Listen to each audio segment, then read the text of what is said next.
Live from New Delhi, you're watching DD India Live, India's voice to the world. I'm Mark Lynn. Namaskar. Coming up in the next 30 minutes. Prime Minister Narendra Modi inaugurates Kartavya Bhavan, marking a milestone in Central Vista redevelopment, calls the building a reflection of India's global vision.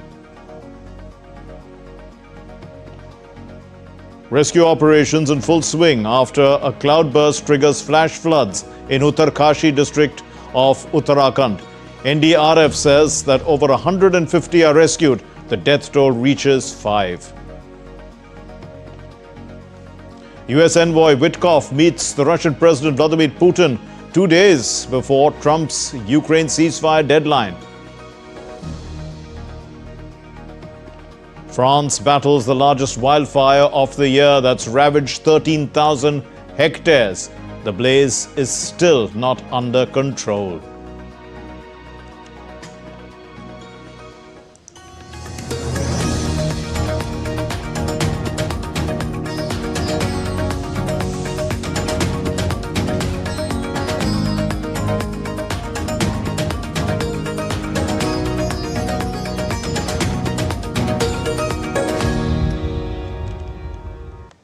Prime Minister Narendra Modi inaugurated on Wednesday the Kartavya Bhavan in New Delhi, which is a state-of-the-art facility designed to enhance governance by bringing together multiple ministries and departments under one roof. While speaking at the inauguration ceremony, the Prime Minister spoke about the names Kartavya Bhavan and Kartavya Path. He said that these names reflect the core spirit of India's constitution and democracy. Let's listen. हमने इस इमारत को बहुत मंथन के बाद कर्तव्य भवन नाम दिया है। कर्तव्य पथ, कर्तव्य भवन, ये नाम हमारे लोकतंत्र की, हमारे संविधान की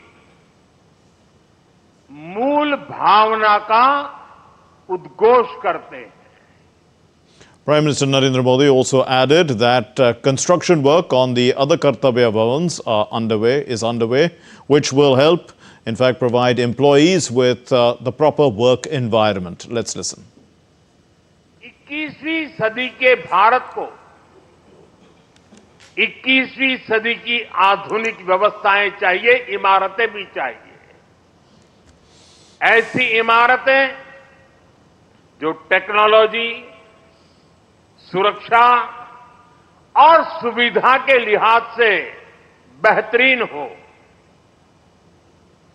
ये तो पहला कर्तव्य भवन पूरा हुआ है। अभी कई कर्तव्य भवनों का निर्माण तेजी से चल रहा है। ये ऑफिसेस जब आसपास शिफ्ट होंगे, नजदीक नजदीक हो जाएगी, तो इससे कर्मचारियों को सही वर्क एनवायरनमेंट मिलेगा। The Indian Army has intensified rescue and relief operations in Tharhali district in the North Indian state of Uttarakhand, where a cloudburst wreaked havoc, sweeping away homes, shops and roads.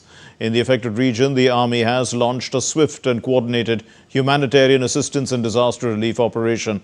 Over 225 Army personnel are on the ground for search and rescue operations and relief tasks. The search and rescue dogs too are deployed at Harshil, which is a village there, and 3 civil helicopters have also landed in coordination with the SDRF for casualty evacuation and risk material delivery. The Indian Army has deployed its Mi-17 and Chinook helicopters to look for the stranded. The Army has confirmed the evacuation of 70 persons safely, but over 50 people are still reported missing, including 1 junior commissioned officer and 8 soldiers. The key road stretches near Bartwari, Linchigad and Gangrani, they have been washed away because of the mudslides.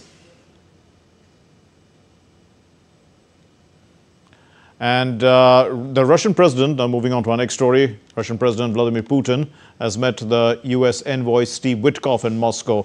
This happened on Wednesday, just 2 days ahead of a deadline which was set by President Donald Trump for Russia to halt its Ukraine offensive or face fresh sanctions.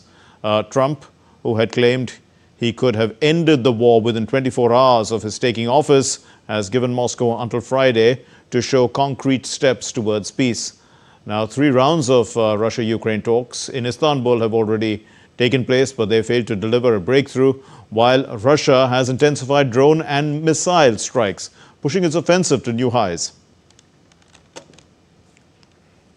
Earlier, the Kremlin spokesperson, Dmitry Peskov, he said on Wednesday that improving relations with Russia and the United States will take time, because he's referred to the prolonged absence of a meeting between Russian President Vladimir Putin and the U.S. President Donald Trump. And Peskov, in his remarks to a news agency, said that it takes time for efforts to bring bilateral relations back into the normal track, but there are inherent delays in this process.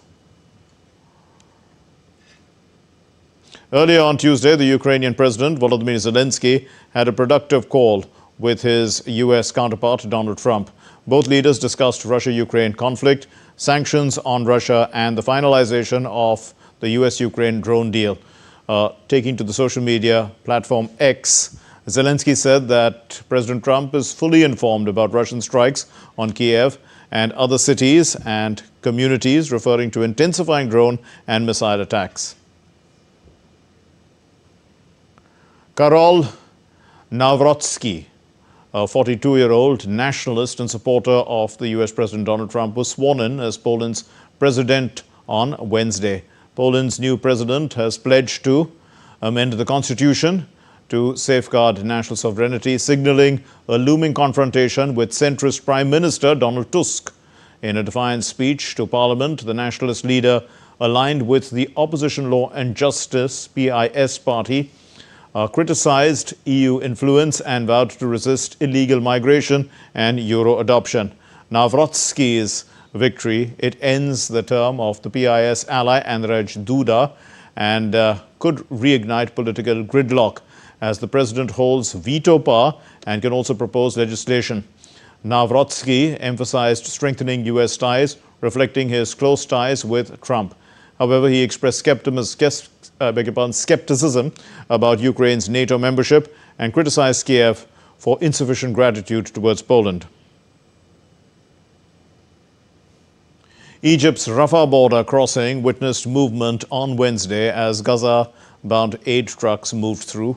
According to the Palestinian and UN officials there, Gaza needs 600 trucks with aid per day to survive through a number of previously permitted by Israel before the war. Now, what happened is that amid the global outrage over Israel's stringent steps, the country took some measures to ensure some of the aid, more aid, into Gaza, including safe passage to aid convoys. The brother of the Israeli hostage, Evatar David, told the Security Council to use the leverage to secure the immediate unconditional release of remaining hostages and to ensure humanitarian aid reaches them. David was shown appearing emaciated in a video released by Hamas last week. Showing the video of his brother, he said that his brother is a living skeleton, barely the strength. He has the strength to move or speak, his voice barely recognizable. The last video also exposed another horrifying truth. As my younger brother, a living skeleton, was forced to speak and dig his future grave, you can see the chubby and well-fed hand of Hamas terrorists enter into the frame. We must ensure that all hostages are being released immediately and unconditionally. We don't have more time. They don't have more time. And every minute counts. During a visit to Latvia, the Israeli President Isaac Herzog called on the international community to present a unanimous tough position to not talk to Hamas until they release the hostages held in Gaza. I call upon the international community from Riga for a change. How about presenting a unanimous, tough position, including Europe, and saying to Hamas and its allies, we're not talking to you until you release the hostages. The Swiss President Karin Keller-Sutter is set to meet the U.S. Secretary of State Marco Rubio in Washington on Wednesday as both sides scramble to strike a deal that could avert a crippling 39% tariff on Swiss imports. The Trump administration's surprise move last week to impose the steep rate hike has in fact shocked Switzerland, threatening serious damage to its export-driven economy. Keller-Sutter and Business Minister Guy Parmelin arrived in Washington on Tuesday for urgent talks with the U.S., reportedly pushing for increased Swiss purchases of American energy and defense products as part of a potential compromise.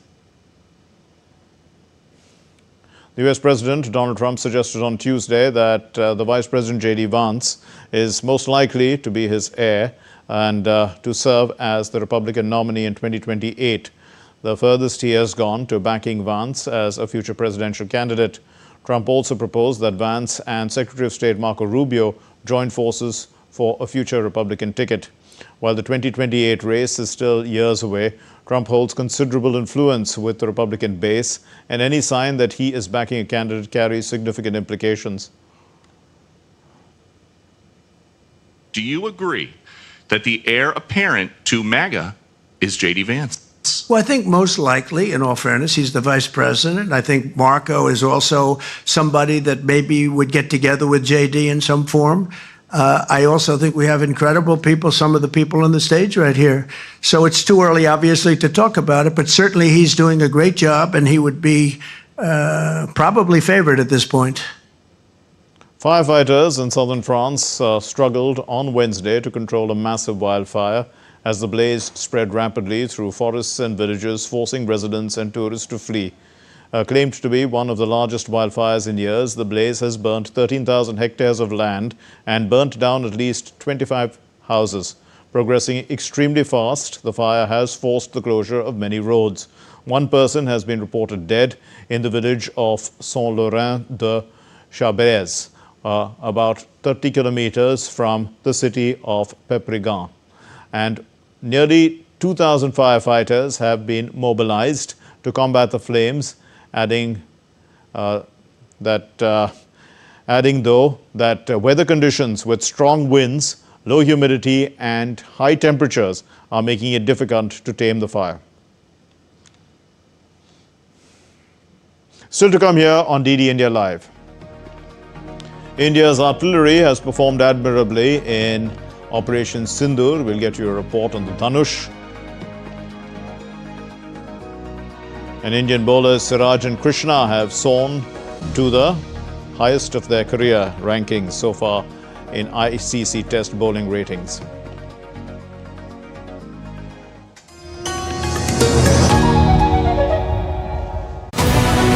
This week on Defense Dynamics, we analyze India's leap into new age of warfare, where victory demands precision in the skies and protection in cyberspace. We decode one of India's battlefield game changers, the guided Pinaka rocket system. What is Rudram 3 and why its integration with Su-30 MKI, a game-changing boost to India's air power. And finally, we also break down the Sukhoi Super upgrade. How will it redefine India's frontline fighters? Catch it all on Defense Dynamics this Wednesday at 8 p.m. only on DD India.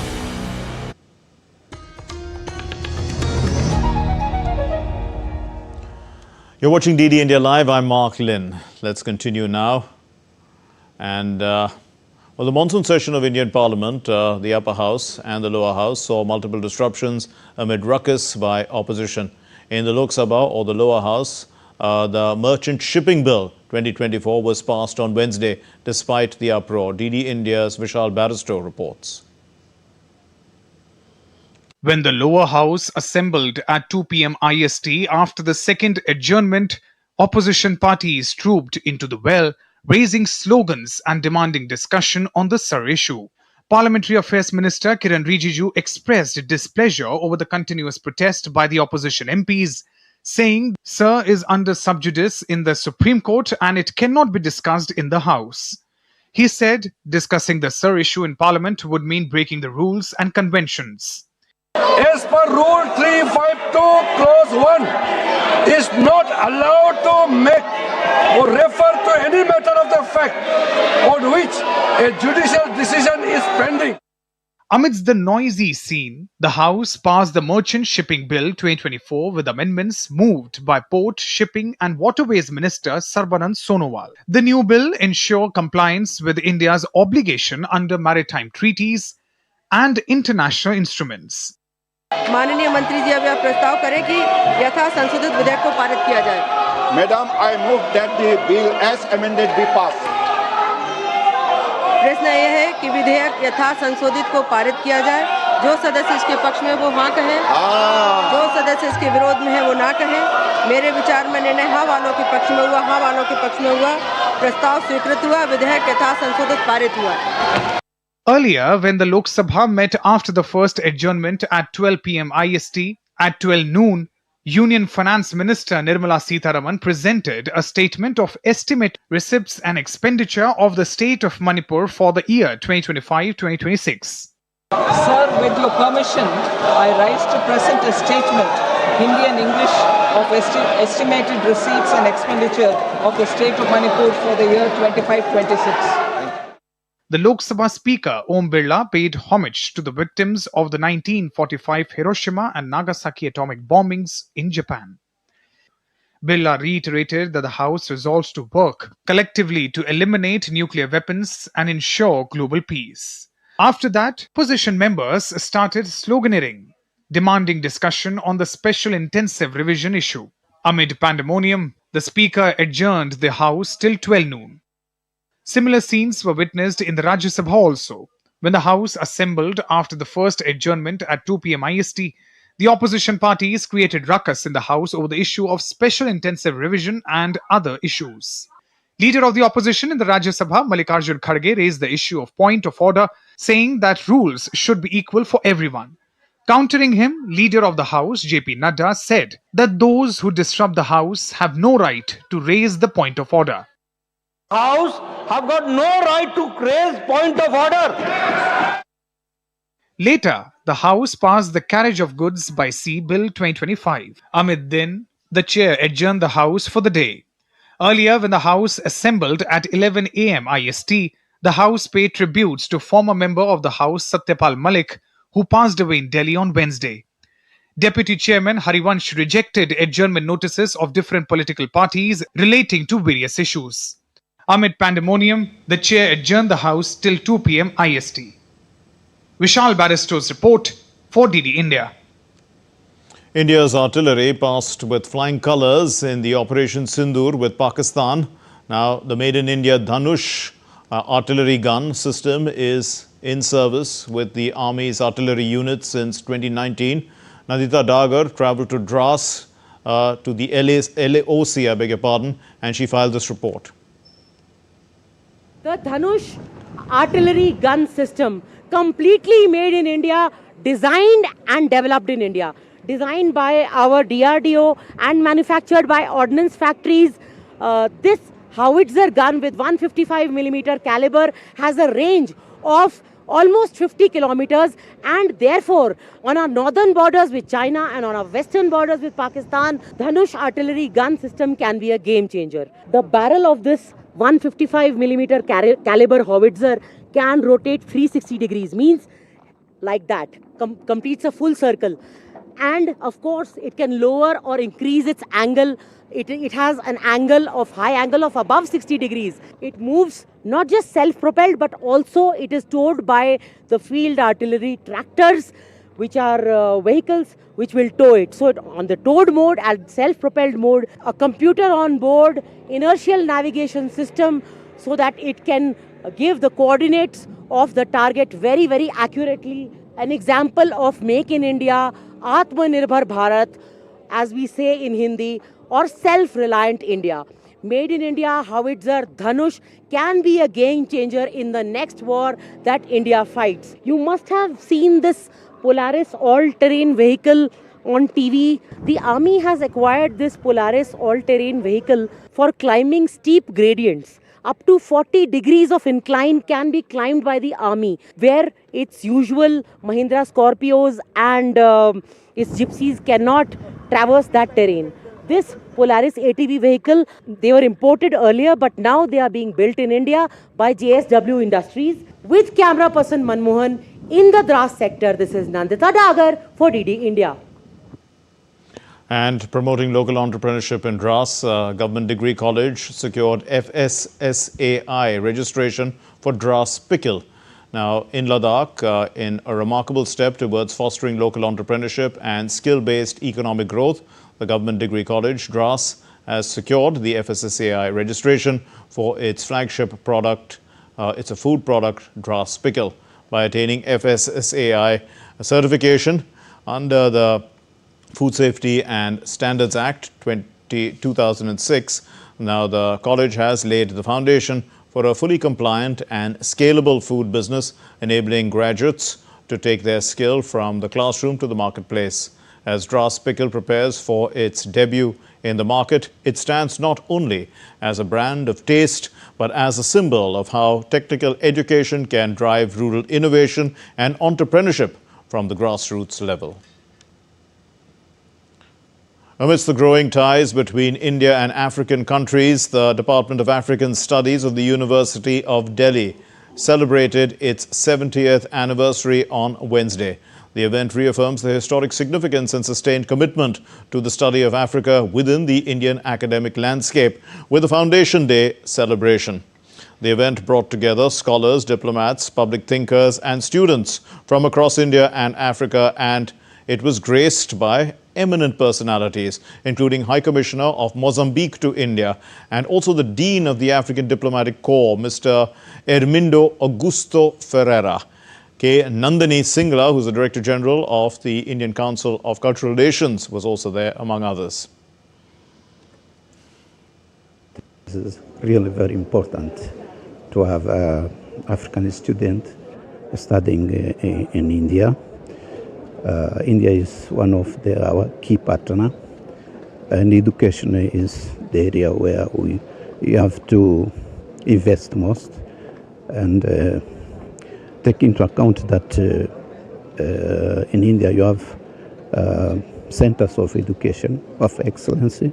So I believe that this is the right place for them to have their education and their high education in this country. For the Indian Council for Cultural Relations, it's a momentous day, not only because it's the 70th anniversary of this department, but because Africa is very close to our work, to our country.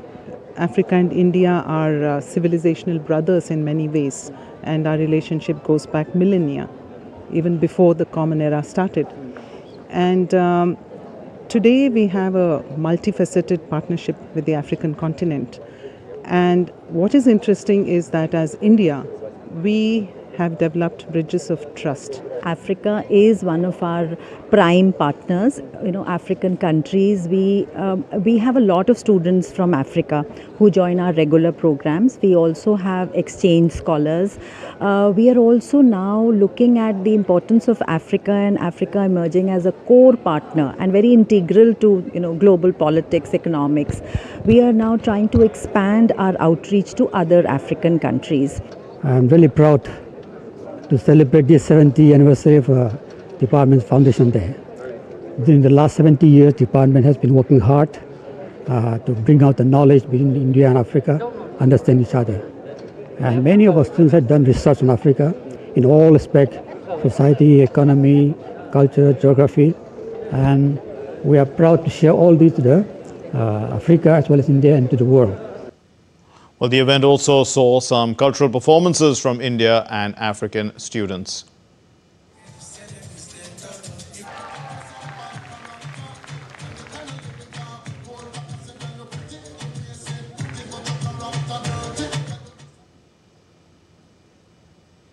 Some sports news now. The Indian fast bowlers Mohammad Siraj and Prasidh Krishna, they've attained their highest ranking, career best ranking so far in the latest ICC men's test bowler rankings after their exceptional performance in the Anderson Tendulkar Trophy. Now, the player of the match of the fifth test, Siraj, he climbed 12 places to grab the 15th spot in the latest ICC men's test rankings for bowlers. The fellow pacer, Krishna, moved 25 places to be ranked 59th in the list after picking up 8 wickets in the deciding test. So both players, in fact, reached their career best ranking after producing match-winning spells in the final test against England. Meanwhile, the English pacers as well, Gus Atkinson and Josh Tongue, have also attained their career best positions, while Atkinson has soared up into the top 10 for the first time. Tongue is up 14 places to secure the 46th position so far. And that's all we have in this edition of DD India Live. Let's know your thoughts on the news of the day. For those of you on the go, get the latest news and updates from India and across the world on the DD India mobile app. It's available on Android and iOS platforms. Scan the QR code and download it now. We'll be back with more news as it breaks here on DD India. My name is Mark Lin. Thank you very much for watching DD India. Namaskar.